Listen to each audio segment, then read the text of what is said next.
Moving to Live is a podcast about movement and exercise. We bring you interviews with professionals in the movement and exercise field. The goal is to provide information for other professionals and also amateur movement aficionados, people who understand that movement is part of what makes life complete. Some of the people we interview you will have heard of. They're well known in and outside of the movement and exercise profession. Others you may not have heard of, but they have a great deal of knowledge to share. Many people doing the best work spend their time working with people, not working on their social media presence. We're going to give you a chance to learn from some of these talented and knowledgeable individuals, and we're going to learn along with you. Moving to Live podcasts are going to be short. Each interview will be long enough to impart usable information, but short enough to be able to be consumed in a single bout, during your workout, commute, or even during dinner prep. We all like long-form interviews, but time is valuable. Moving to Live wants to give you the option to learn and be entertained without needing to commit 60 minutes at a time for an interview. Give Moving to Live a listen. Check out our sister podcast, FitLabPGH, which highlights people, businesses, events, and activities in the Pittsburgh, Pennsylvania area that make movement a priority. Moving to Live would love to hear from you. Want to connect with us or have an idea for somebody you think we ought to interview? Drop us an email, mov2liv@gmail.com, or connect with us on Instagram and Twitter, both _mov2liv. We're excited to bring you these interviews, and we think you'll enjoy each and every one that we bring you.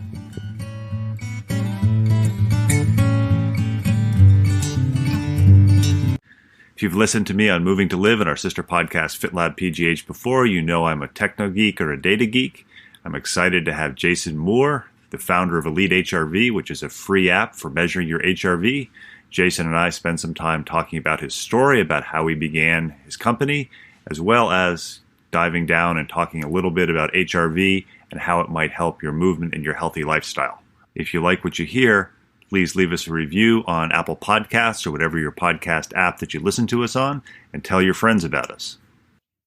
Welcome back to another edition of Moving to Live. Moving to Live and our sister podcast, FitLabPGH, firmly believe that movement is a lifestyle, not just an activity. With Moving to Live, we try to interview a variety of professionals to get the silo knowledge out there. If you're not in the silo of today's guest, you're probably going to learn something. If you are in the silo of today's guest, you may pick something else up in addition. I want to thank Don Moxley for the intro. About a year and a half ago, I talked to Don, and Don is very knowledgeable about HRV, and he said, hey, you need to download this free app, Elite HRV, for measuring your heart rate variability. I think you'd like it. And as I was talking to today's guest before we started recording, I kind of dropped down the rabbit hole with HRV and measuring my sleep quality and what happens if I have a couple of beers, what happens if I have a couple of hard workouts. And I think that this is a topic that's really pertinent for anybody who is active. HRV can be a good measure or a good tool, along with other things, to measure how your performance is, and more importantly, measure if something's going wrong with your wellness. So I'm really happy today to have Jason Moore, who is the inventor of CorSense, which is a device for measuring HRV, and he is the developer of the Elite HRV app, which is a free app that you can download on Android and Apple Podcasts to measure your HRV. So Jason, thanks for taking time to talk to Moving to Live this morning. Oh, awesome. Yeah. Thanks for reaching out and for the invitation. And yeah, Don's a great guy, very knowledgeable about a lot of things. And so movement is a really special thing to me. It's very high on my list of priorities. And so if not the highest, maybe second only to my family. But thanks. Yeah, I'm glad to be here. And I think the first question I always like to ask Moving to Live guests when you get them is, you're standing on an elevator or you're standing in line at your local coffee shop and you're wearing an Elite HRV hat or an Elite HRV t-shirt, and you strike up a conversation. Somebody says, so Jason, what do you do? What's your kind of boilerplate elevator talk? I'm Jason Moore. This is what I do.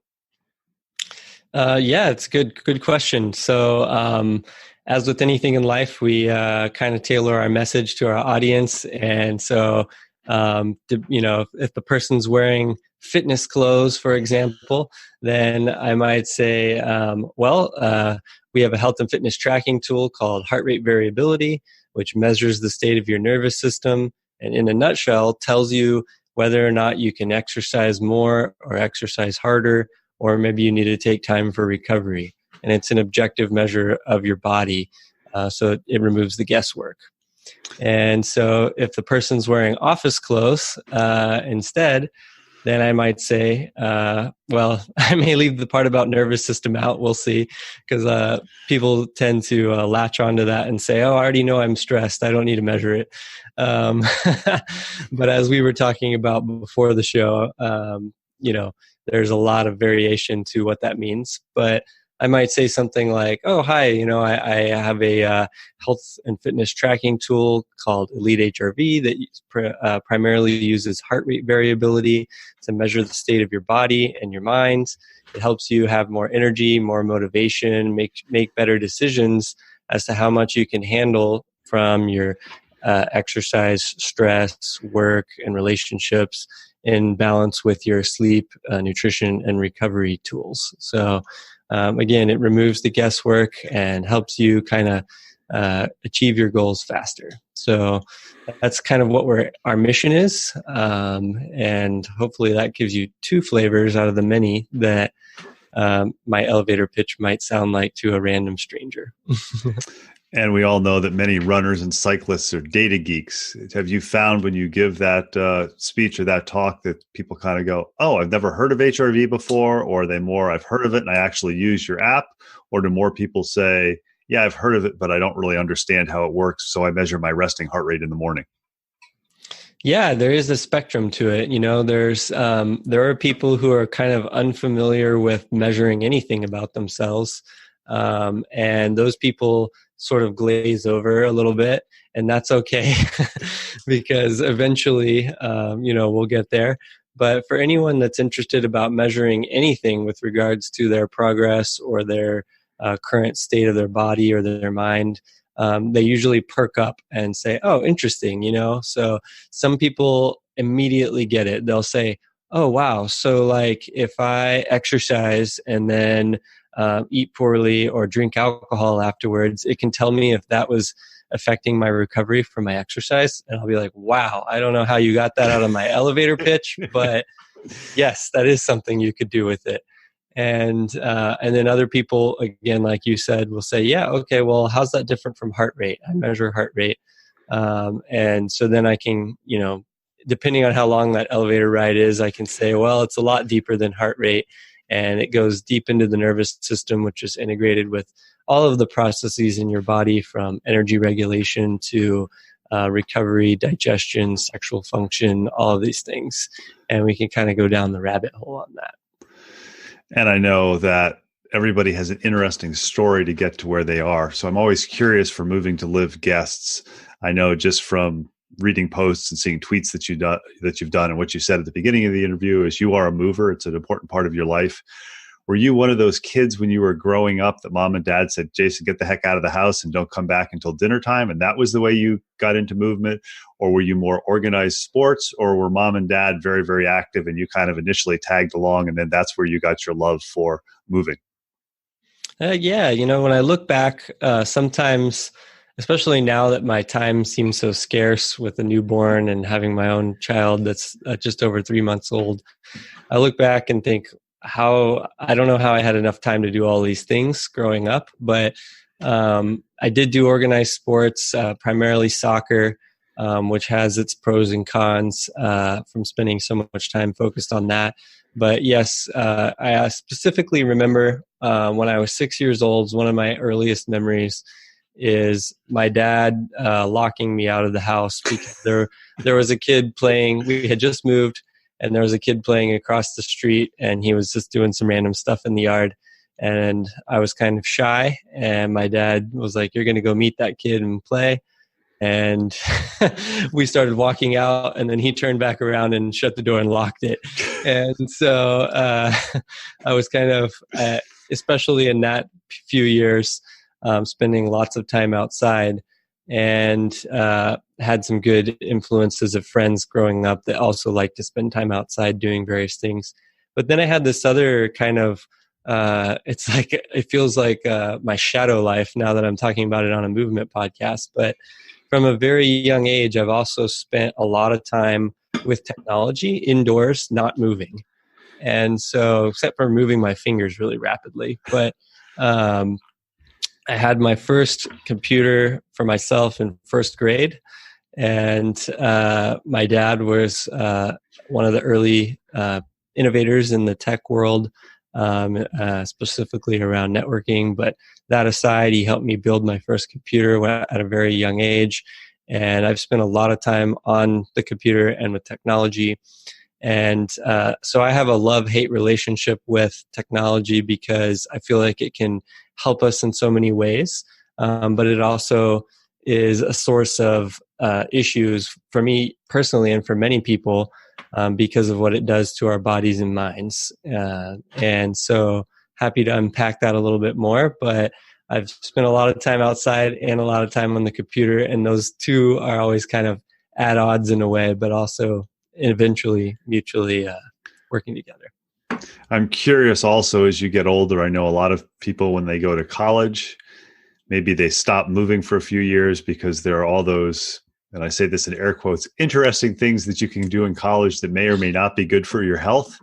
And it's not at all unusual to see somebody come back from their freshman year and they've gained the freshman 10 or the freshman 15.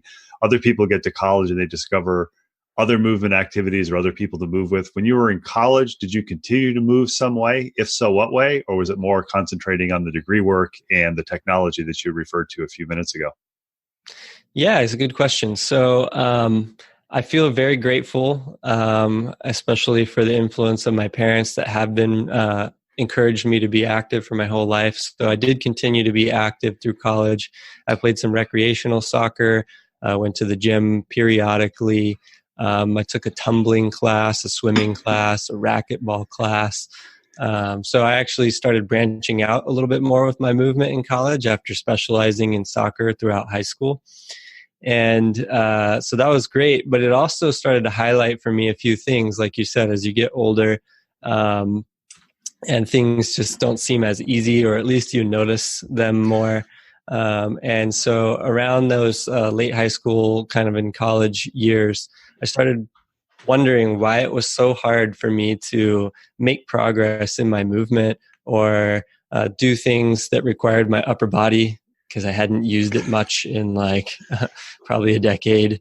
And then, yeah, if I tried to get more fit, it just seemed like an uphill battle.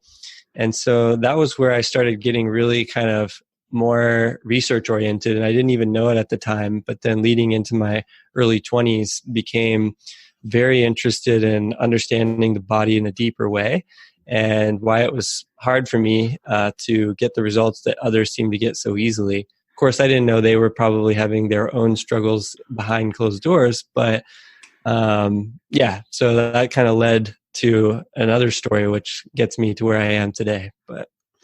And I'm curious with that. I mean, I know there's the curiosity. I got into the field that I got into because I was either going to be a marine biology major or an athletic training student. And my first biology class was plant biology, and I hated it. So I said, well, I'm going to become an athletic training major.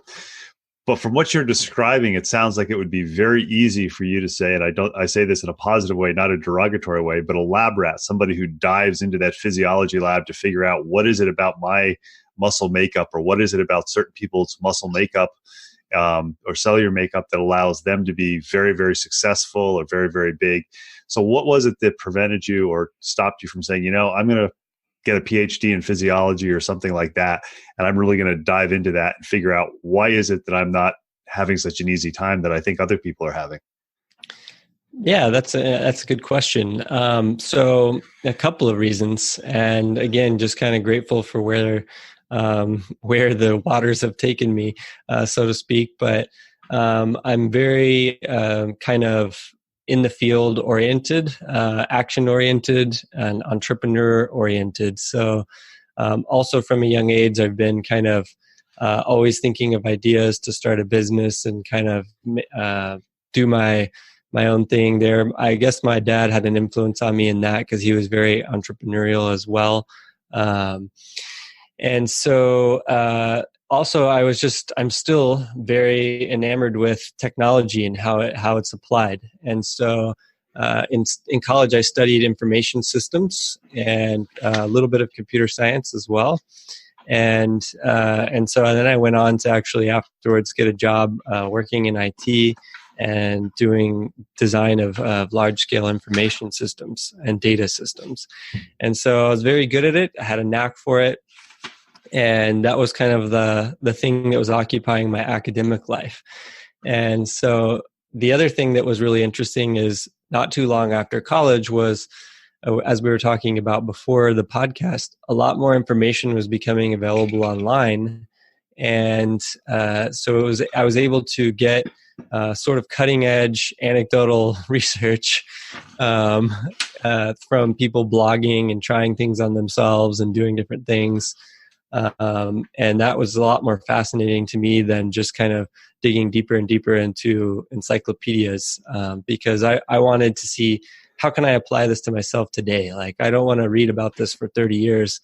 I want to read about it for a little bit and then try something on myself, and then keep reading about it and try something on myself. So while I do now, especially as I've aged, appreciate the formal research process, and we dig a lot into research, especially with Elite HRV, I also have this other side of the equation where I'm like, how can we apply this? How can I do this today?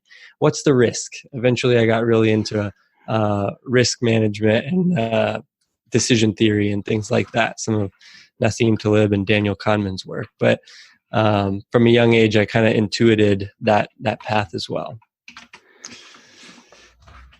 So we're talking with Jason Moore. He is with Elite HRV. He's developed the app. I'm curious, at what age or how long ago did you first learn about HRV?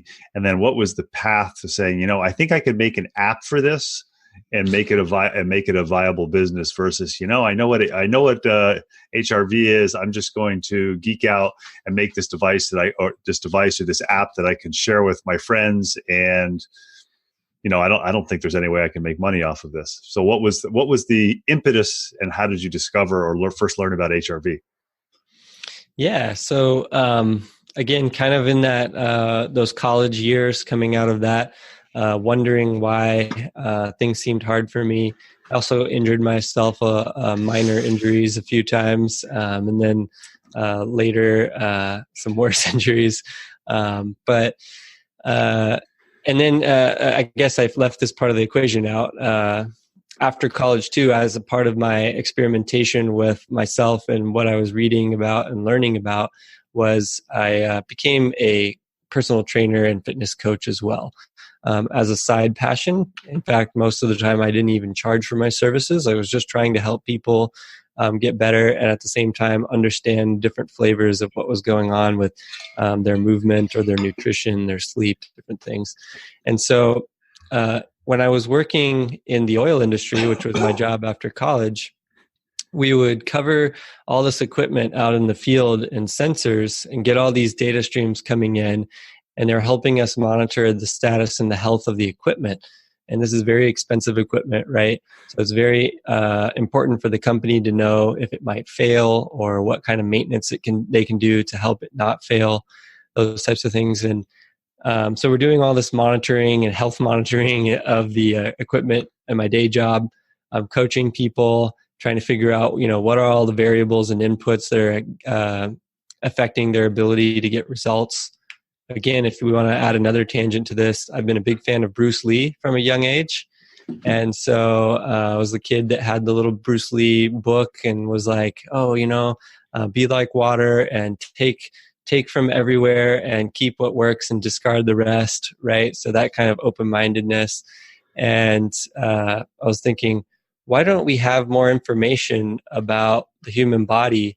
And, we're doing all this sensor monitoring on equipment. Why couldn't we just, monitor our body and see what it's telling us and make better decisions day to day? And of course, there are people doing this for long before I had that epiphany, measuring heart rate, measuring blood markers, measuring body weight, measuring all sorts of stuff.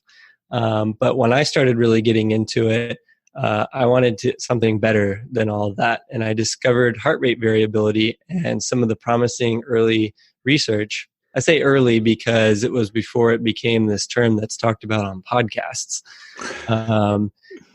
heart rate variability has been around, monitoring it for decades, but it was all done in lab settings or for very special niches. And so anyways, I discovered some of the research and realized that Polar specifically had a chest strap that was accurate enough to measure the raw data needed to calculate HRV, and that some people were talking about potentially making apps or connecting to the phone, things like that. And I was like, you know what? I don't see any options out there that are very affordable, accessible, and good. In fact, I bought some of the more expensive and clunky tools early on because I just wanted to measure it and see if what was in the research was really true. It became something that was very useful to me personally. And so the long story, not so short, is that I figured I could make a tool and put it out there that would be more useful and accessible than what was available. And so I partnered with a friend who was a computer science focused person, and he and I brought the first version of Elite HRV to life in 2014 after several years of research and kind of preparation for that. And initially, even though I have this entrepreneurial streak and I'm always kind of thinking, you know, I want to make a business out of this, or I'm going to try to make this business viable.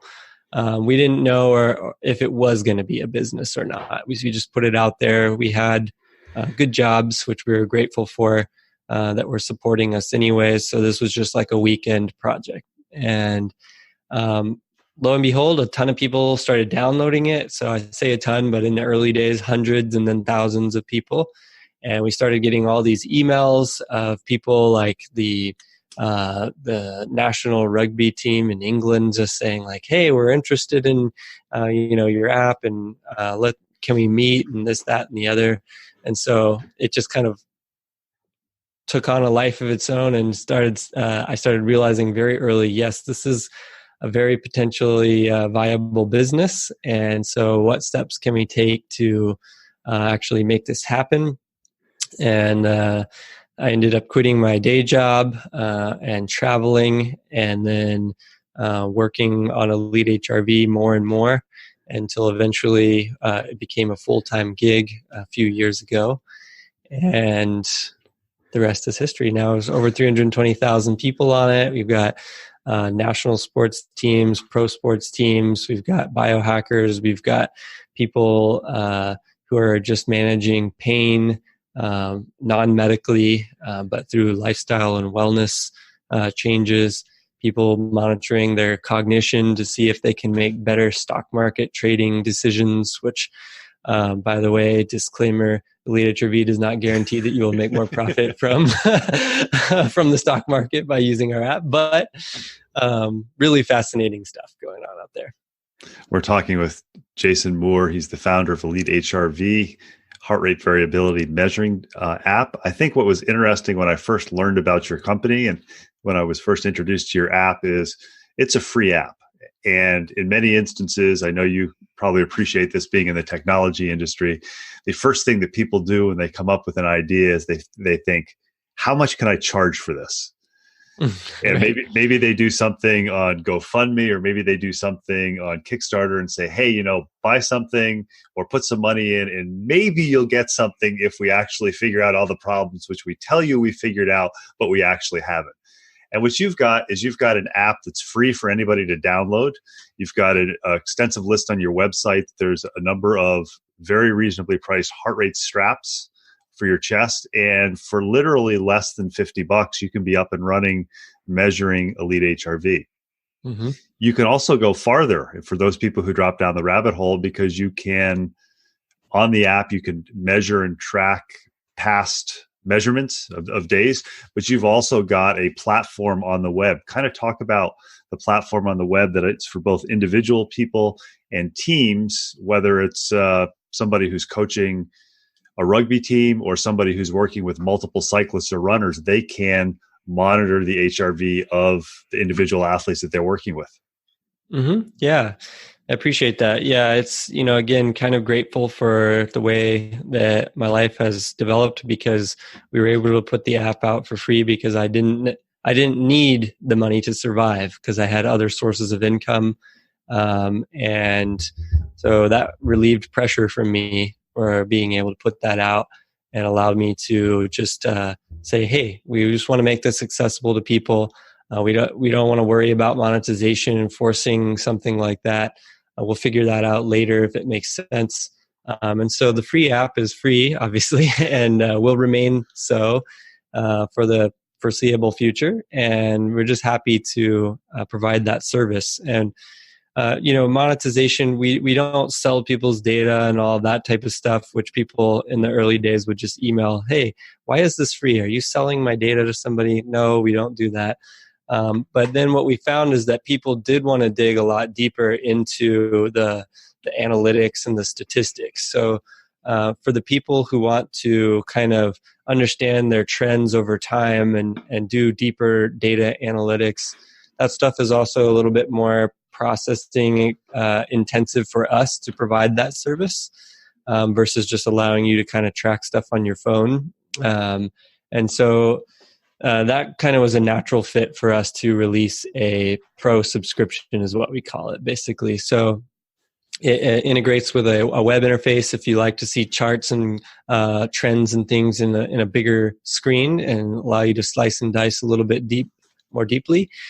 And that's going to be integrated into the mobile app too, with some more advanced features in the near future. So people can kind of access that from the app soon.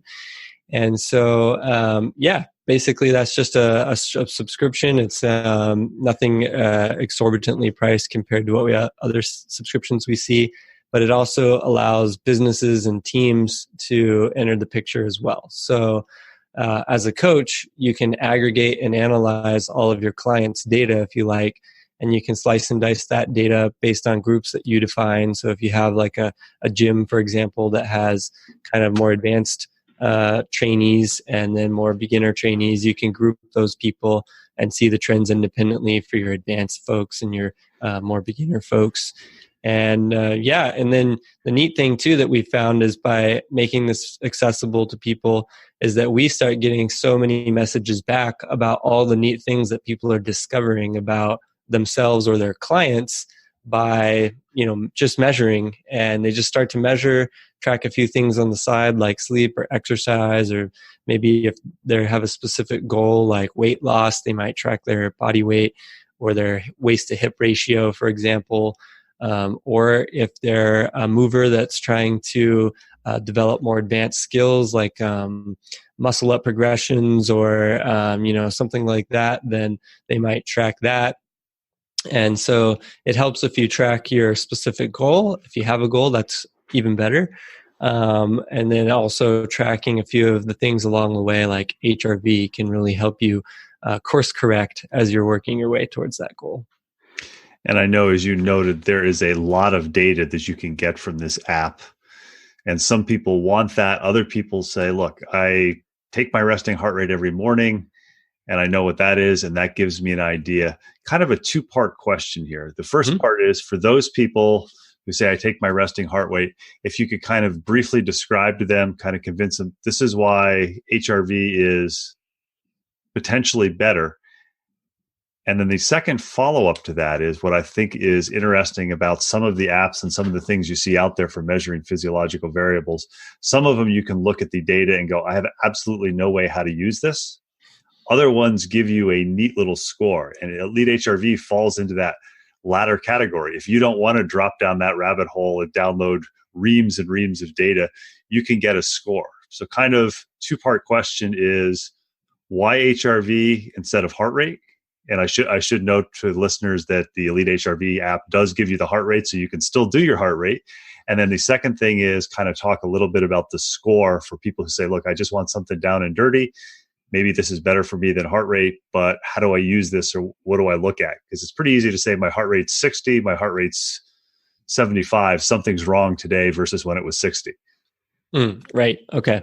So yeah, that's a great question. In fact, one of the most common questions we got over the early years before HRV started becoming a little bit more known was, how's this different from heart rate?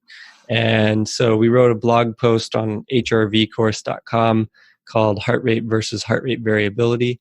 That post may end up being moved to the Elite HRV blog, but either way, you can find it. And there's some pretty good points in there. First, I'd like to lead with measuring just your heart rate is a great start. So your heart can tell you a lot just from the beats per minute. However, with just a little bit more accuracy, you can actually start to capture heart rate variability in addition to just that beats per minute. And so the accuracy piece is important. I won't dig too deeply into that at this moment, but there's a lot of claims out there in the market about different variations in heartbeat.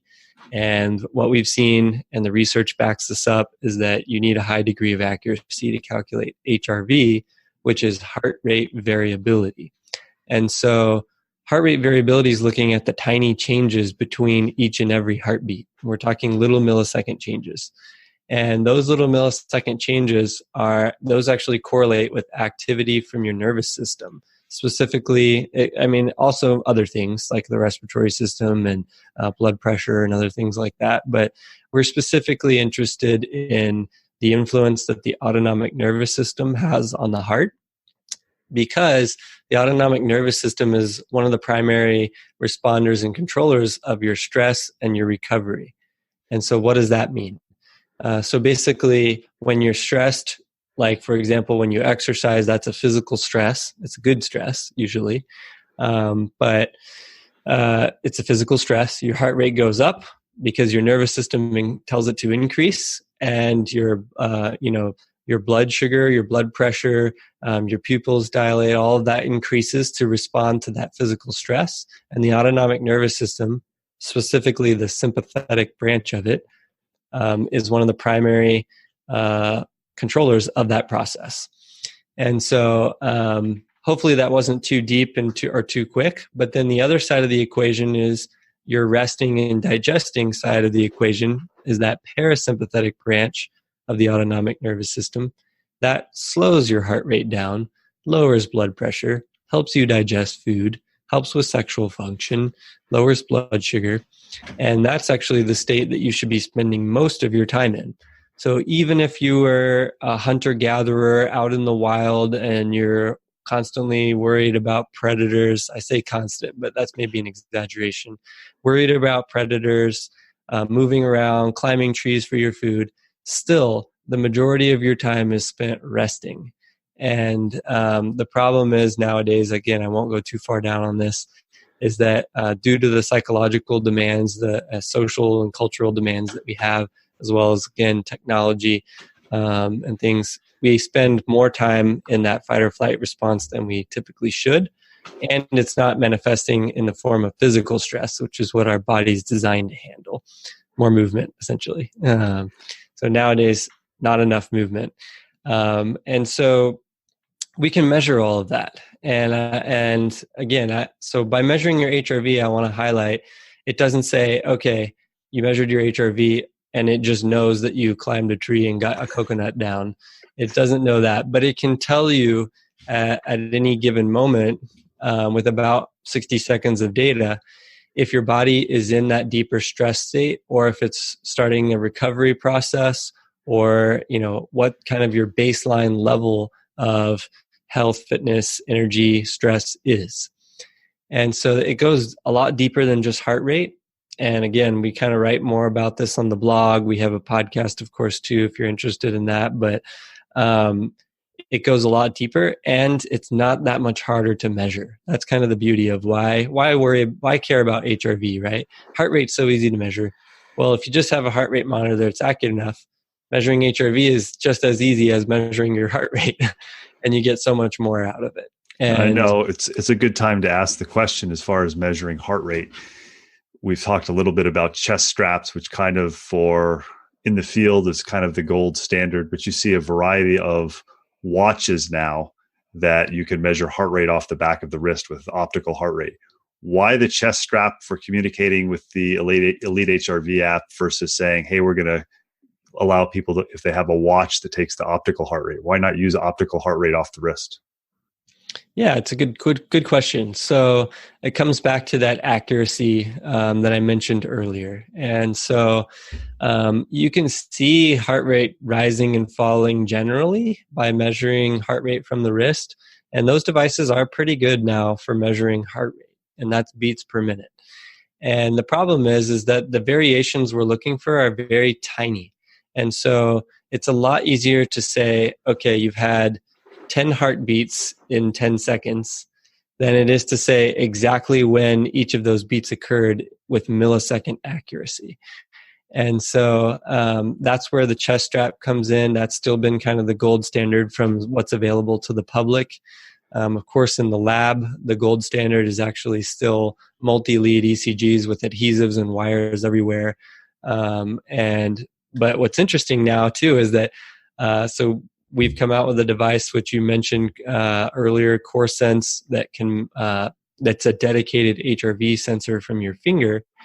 And between that and the chest strap, a lot of labs are actually switching to these devices because even though they get maybe a 0.01% difference in the data accuracy from their multi-lead ECGs, it's so much easier to track the data that they can get more data points, more longitudinal data, and it's just way easier and cheaper to run their studies. And so the accuracy component for these devices like the chest strap and CorSense is it's there as far as quality of data enough for it to be used in research labs.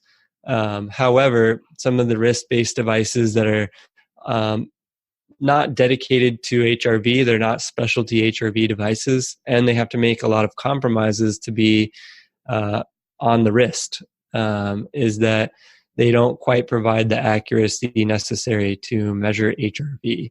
And that's especially if the person is moving, right? And so there's a lot of noise in the signal at the wrist, and if you're moving at all, which these devices are designed to, encourage movement and also be there for when you exercise. If you're moving at all, you just can't get accurate HRV data from that location in today's technology. And for people who are listening who maybe are familiar with the chest strap that are now going to the internet to find out about the CorSense, how does the CorSense work for measuring HRV during movement? Is this more for passive, or can you actually put it on and go for a run? So what we found is that, so to first quickly answer your question, no, CorSense is designed to be used at rest when you're not moving. So you can stand or you can meditate or do breathing exercises, that type of stuff, but it's not intended to be worn during exercise. We have received questions about if people could swim with it. That would be really interesting anyways, but it is not designed for that. But what we found, and the reason why we designed it this way, is that people have their watch or their wearable device that they like. Usually it has a bunch of features like GPS built into it, or emojis and text messages, something like that, right? And it's also fashionable. So there's a lot of people competing for that spot on the wrist that are catering to all of these diverse needs that you have. Well, when it comes to HRV, what we saw is in the research and in the data that we've gathered over millions of readings that we now have in our platform, is that the most important time to measure is right when you wake up in the morning, or at some set interval that only takes like 1 to 5 minutes. And so you really just need like one rested measurement per day for under a few minutes. And you have like the majority of the value of tracking HRV on an ongoing basis. And so having that use case in mind and having most of our users behave that way, hundreds of thousands of people, is we're like, well, okay, instead of trying to put something on your wrist that you're going to have to wear all the time, or something else that you're going to have to wear all the time, why don't we just empower people to measure accurate HRV as quickly and easily as possible? They can just slip it on their finger, measure at rest, and then put it down, and you're done. And you get all the data that you need to make better decisions. And that's why we designed CorSense in that form factor. I know that some people are going to listen to this and say, well, why should I buy an additional device? As somebody who started out with the chest strap and is 300 and some odd days in a row into measuring HRV, I can say that with getting up in the morning, rolling over, picking up the chest strap, moistening the chest strap, attaching the stress strap, then waiting 3 to 5 minutes for your heart rate to go back down is much more of a pain in the butt than reaching over and grabbing this little device that goes on your finger. So you may have a different way or a better explanation for that. But as somebody who uses the device and paid full retail, Jason didn't give it to me. That's why I bought the CorSense. Oh, thank you. I appreciate that. Yeah, it's, I agree. Same. I have a pile of chest straps because over the years we've tested all sorts of them. And we still do test our app with test chest straps to make sure that it still functions for the people who prefer that. But every time I go to put it on, the wet chest strap around the chest thing, I'm always like, because I'm so used to using our CorSense, of course. But yeah, it's exactly that. It reduces the friction, but keeps the accuracy. And the same reason why research labs are switching from their multi-lead adhesives to a chest strap and or CorSense is because when you reduce the friction, you're able to get better outcome generally. Like you mentioned, you had to wait 3 to 5 minutes for your heart rate to come back down when you were getting up and fiddling with the chest strap. And having to do that every day can create enough friction to where you just ditch the habit. And again, kind of coming back around to why an extra device that's just for HRV? Is HRV even worth an extra device? And that kind of comes back to earlier heart rate versus HRV, some of the things I explained there. But HRV has now been clinically validated as one of the most comprehensive biomarkers of health and fitness that you can measure from home. And so this tool is exploding in interest right now because of the power of what you can get out of the data. And so, again, having this little device on your bedside table, waking up, popping it on your finger for 2 minutes, and then moving on with your day gives you a huge advantage if you're trying to achieve any health or fitness related goal, or even stress related cognitive goals. That's popular too. And so that's why people do it. And I know that from being a user of the Elite HRV app, you get a number if you don't want to drop down the rabbit hole. You get a number or a score. And I also noticed that what you get whether you use the CorSense or the Elite HRV is you get the number of artifacts. So you may get a score of 50. And if you can kind of first explain this, what the score means for somebody who maybe says, I don't want to download a giant spreadsheet. And then talk a little bit about artifacts. And when somebody's using this device, I learned very early on, if my dog is lying, touching me and touching the chest strap, I get a lot of artifacts. So kind of describe what artifacts is and for somebody who's using the device, what percentage artifacts should you say, okay, maybe I should throw this reading out and remeasure by HRV? Yeah, great question. So again, you're highlighting the importance of accuracy. I'll come back to that though. For the score, what we found is that there's so many different statistical values that fall under the umbrella term HRV. And so we were giving all of this raw data back to users, which attracted our early audiences of people who were into the research already in the early days. And we're willing to take these raw data and go compare it to research studies and things like that. Well, really quickly, word of mouth, pretty much all of our growth on the platform has been word of mouth. People were like, okay, my friend told me I should measure HRV. They convinced me. Now I got it. And now I have all this raw data. What do I do? Right. So we started to make that a little bit easier in the app and so we developed our HRV score. So that was kind of the first step, to say, this is a 1 to 100 score. And at the end of your reading, which is 1 to 2 minutes, usually for most people, you get an HRV score. And this score basically tells you, okay, are you depleted or are you relatively recovered? Or, what's the general state of your body right now, right? And so that was kind of step one. You get a 1 to 100 score. The average score across the population is 60. And our elite athletes get up into the 80s sometimes, even potentially close to 90, but that's pretty rare. And then people who are battling a little bit more with their health in general may drop down into the 30s, 40s, hopefully not too much lower than that, but we do have people who have more severe health conditions that are down in the teens and 20s on that resting measurement. And the score also tells you have a graph that tells you whether your score is more towards the sympathetic nervous system being active versus the parasympathetic nervous system. Yeah, so that's the next step there. So our HRV score is the 1 to 100. Then what we found is that people wanted a little bit more about, okay, so what do I do if my score goes up or down like a few points, right? And so we developed what we call our morning readiness score from there. And so that's kind of like a daily baseline evaluation of that HRV score. So if your HRV score has gone up or down, our algorithms look for patterns in it automatically and takes some of the analysis out of it for you, and then provides you a gauge that has a green, yellow, and red light of kind of how, based on your HRV, generally how's your body doing? Is it in balance, or is it kind of out of balance towards that stress side of the equation, that sympathetic nervous system side? Or is it out of balance towards the recovery side, which also can be negative towards that parasympathetic side? And so, just like you mentioned, each morning you get a little green, yellow, red light indicating, how ready your body is to handle more stress today. And what people do is, again, this is coming back to that elevator pitch.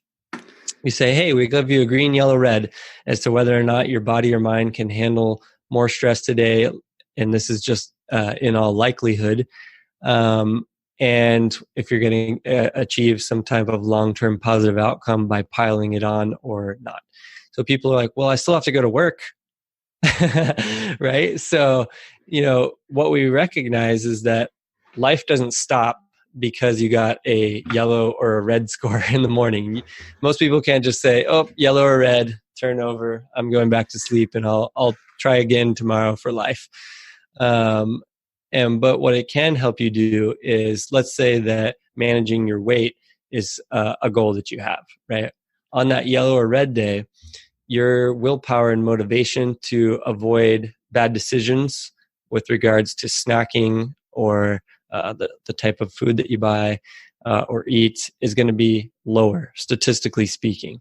And research shows this, that lower HRV statistically leads to less favorable decision making. And so you may say, okay, yellow or red, I'm going to go into this workday knowing that my willpower might be a little depleted. So what I'm going to do is either try to bring a snack with me that's not too damaging, or avoid the break room because I know that there's donuts in there, or I'm going to always keep a water bottle with me because a lot of times when I'm hungry, I'm actually thirsty. And so I'll drink that water and wait 2 minutes and then see if I'm actually hungry, right?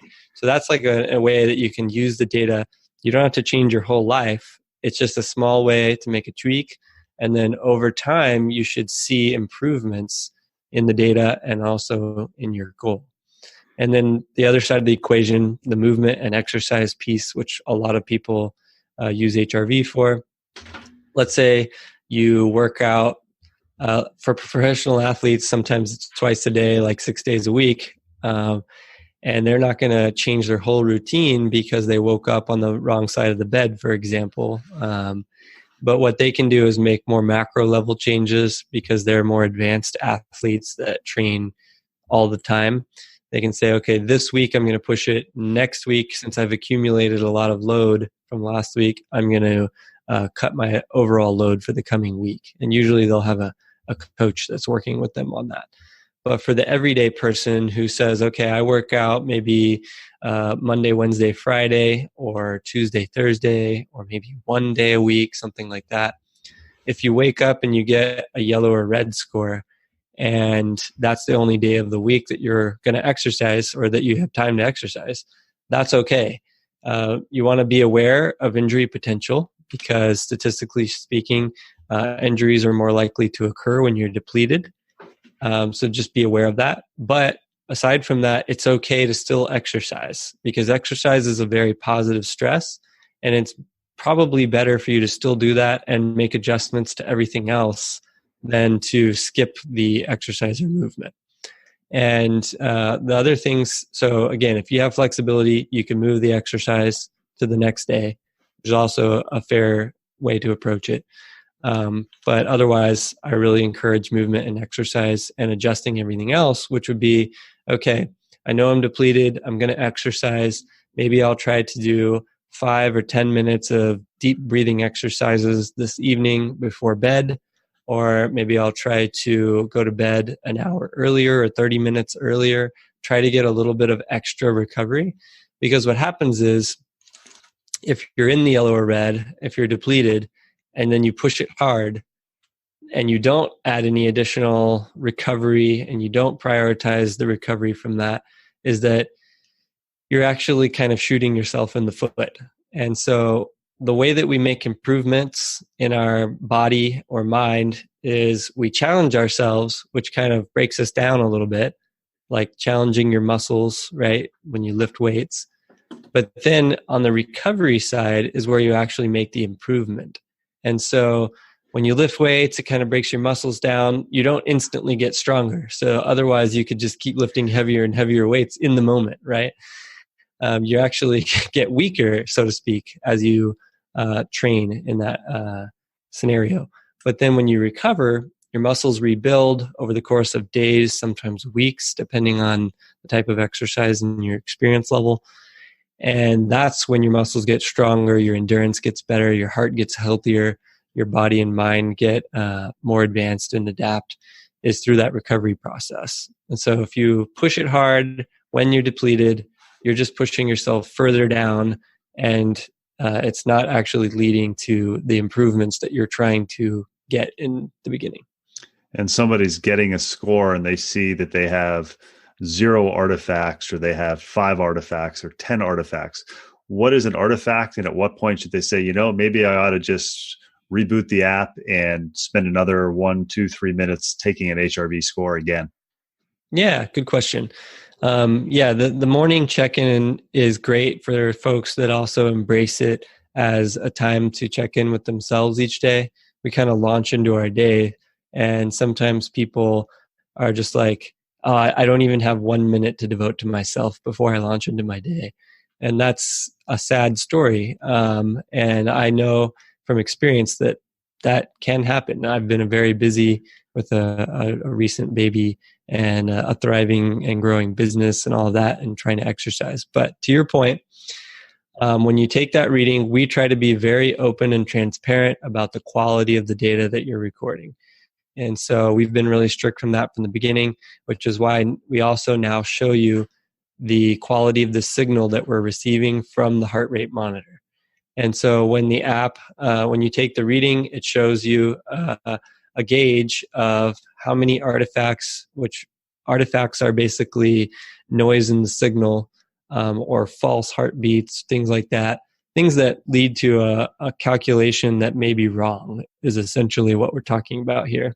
Would it be correct to say that the HRV app and what you're using to measure the heart rate are tools, and you have to look at the data critically, and the artifacts are helping you look at the data critically to realize, for example, sitting with your cat on your chest while you're doing it may not be the best way to get the best signal? Yes. Yeah, that's exactly right. Yeah. And the term that people use in various industries is garbage in, garbage out. So, basically you could put it's kind of like when people put their step counters on their dog. It's like, okay, if all your goal is to like maximize your steps, and you just want to put it on your dog so that your friends get jealous that you stepped 100,000 times today, then fine. But if you're actually trying to learn about yourself, you want an accurate step counter that's actually showing you the number of steps that you did that day. And, steps is a very limited use case, limited value add thing. But the same goes for HRV. So if you have a crappy signal in your, for example, if you're using a monitor that's not accurate, or if you're moving around a bunch, or if you have something else going on that's adding noise to that signal, then you're really not getting a good view of what's going on underneath the surface. And we think it's important to be, honest with yourself, and also we want to be honest with you when we say green, yellow, red. So that's why we try to help flag when we think we're receiving a noisy signal. And so yeah, like you said, taking that 2 minutes to restart the reading if we give you a bad signal rating. One of the things that we're doing right now, which will be released pretty soon, is building that into the reading itself so that you don't have to wait till the end of the reading to understand that. And again, we're still talking only 1 to 2 minutes for most people. But even so, it would be better to find out in 30 seconds than in 1 to 2 minutes. So we're kind of building a lot of that into the reading now, so that while you're taking the reading, we can kind of give little warnings if we think that the signal is losing quality, or if we think that there's something else that you need to do. And so that'll be kind of built in very gracefully, hopefully, so as not to distract. But yeah, signal quality and accuracy are very important, and that's something we've been strict on from the beginning, hence why we have that signal quality rating at the end of every reading. And I'm curious, I don't know why I have done this, but it's kind of like my theory or my practice has been, I take my HRV for 3 minutes every morning, and my rule of thumb is if I see a 3% or greater artifacts, I redo it. Am I being too strict, or is that what you as the app developer would say that's a good value? Yeah, no, I mean, I think that's a pretty good goal to have. And so, yeah, I think that's fine.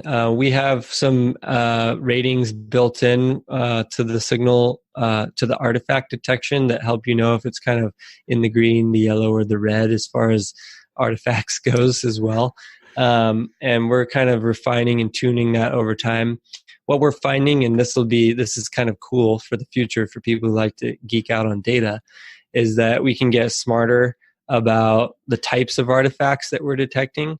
And so we kind of treat all artifacts as signal noise right now that leads to a lower signal quality rating. But different types of artifacts are actually more or less impactful to the scoring. And so we're building that into all of our algorithms and trying to automate all of that so that you don't have to worry about it. But yeah, basically trying to keep the reading as clean as possible is a good goal. Another rule of thumb that some people like to have is 1 artifact per minute of readings. So if you do a 3-minute reading and you have, 3 artifacts, then you're kind of on the fence a little bit there. But if you have 10 artifacts in the 3-minute reading, then that's probably a good candidate to toss out and redo.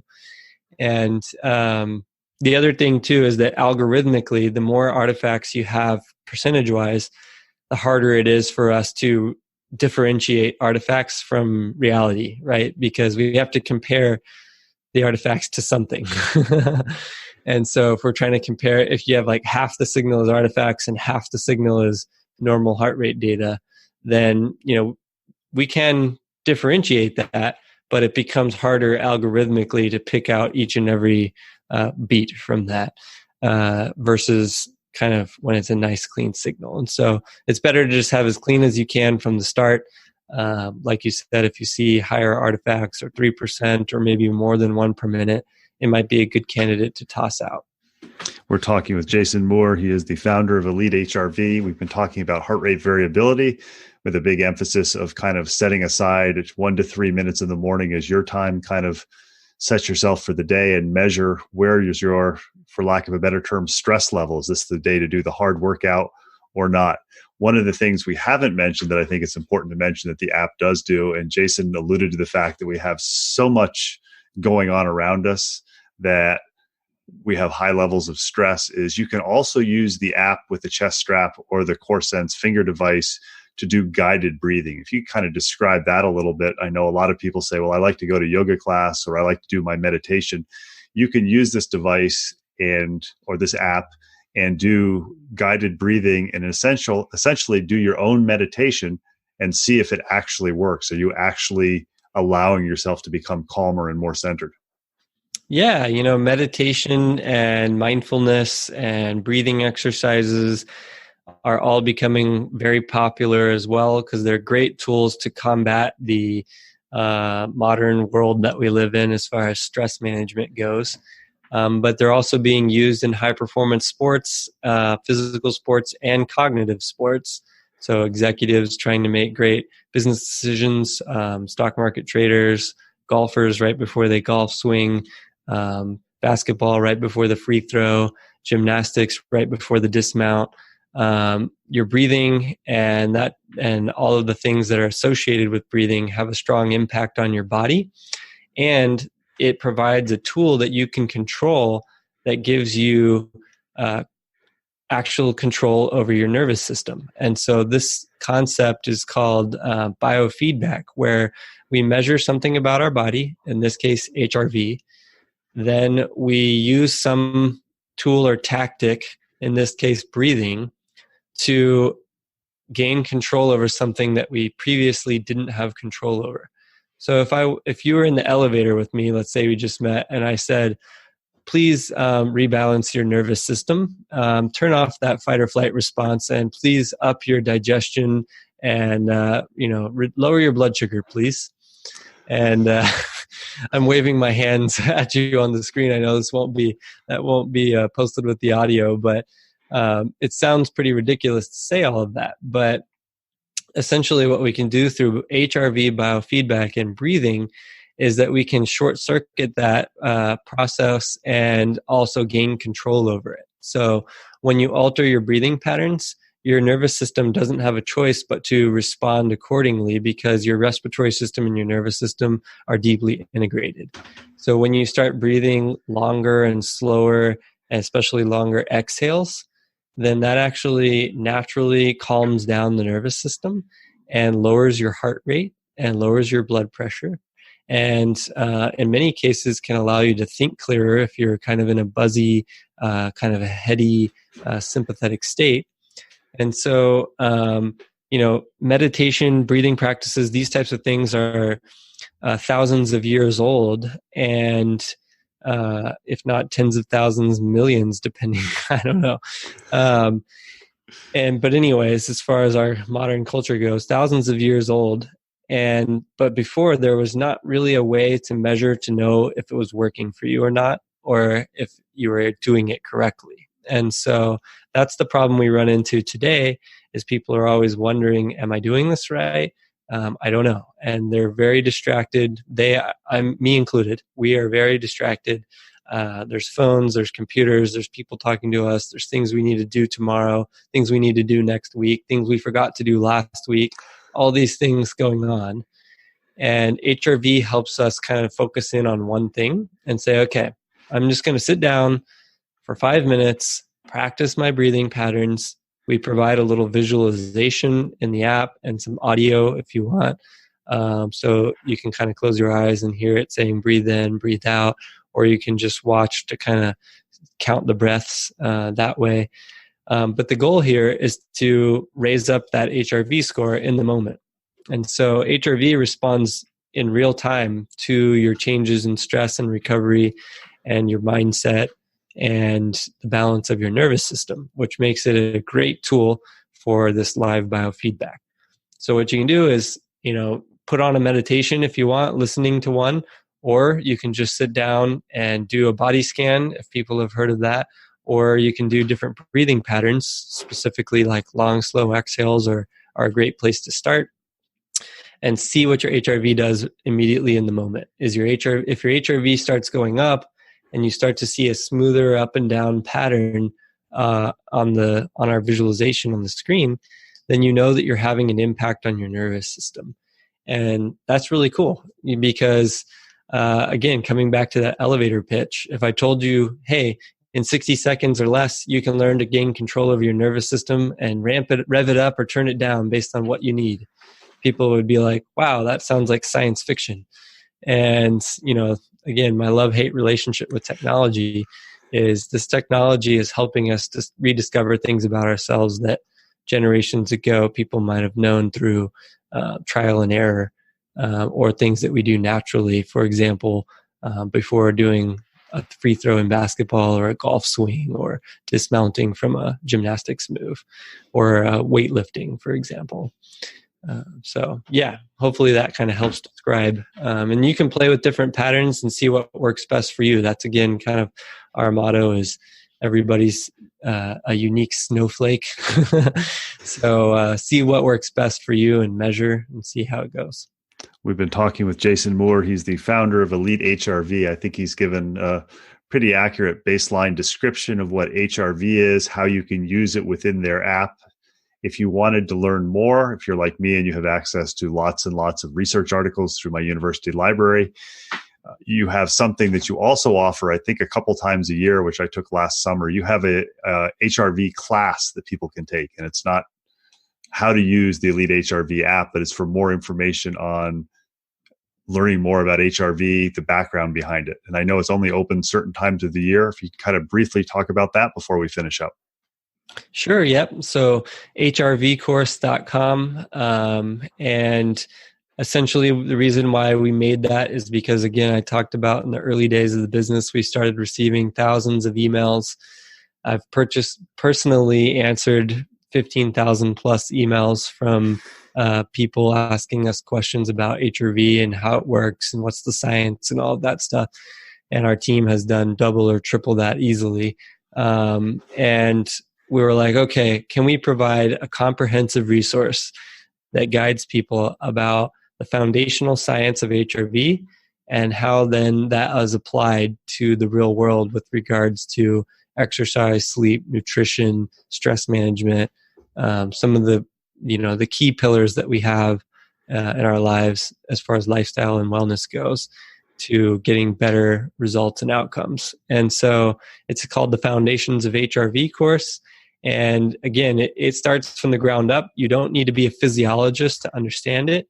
And it really kind of walks you through the baseline levels of the baseline science of stress and the stress response in the body and why that matters and how that relates to the nervous system and then how that relates to HRV and the various numbers of HRV that you might see out in the world or in research, and then how those translate to the real world application piece. And we actually have had physiologists and doctors take it and say that they've learned a lot from it, which is really scary in one sense, but we're also glad to be able to teach people about this. But again, you don't have to be that deep into the research already to benefit from it. We've been talking to Jason Moore. He's the founder of Elite HRV. You can download the Elite HRV app from Apple iTunes, or there's also a Droid app. Actually, Apple apps, not Apple iTunes. And we will have extensive show notes of the variety of links that he linked to. Jason, I want to thank you for taking time to talk to Moving to Live. I know that HRV can be a very good tool if you want to improve your movement quality, or maybe you're starting a movement practice and want to make sure you're doing things the right way healthily. So Jason, thanks for talking to Moving to Live. Awesome. Yeah. Thanks for inviting me. It's been a great discussion. And, I'm happy to help people figure out how they can move more often and a higher quality as much as I can. So keep on keeping on because you're doing a great thing here.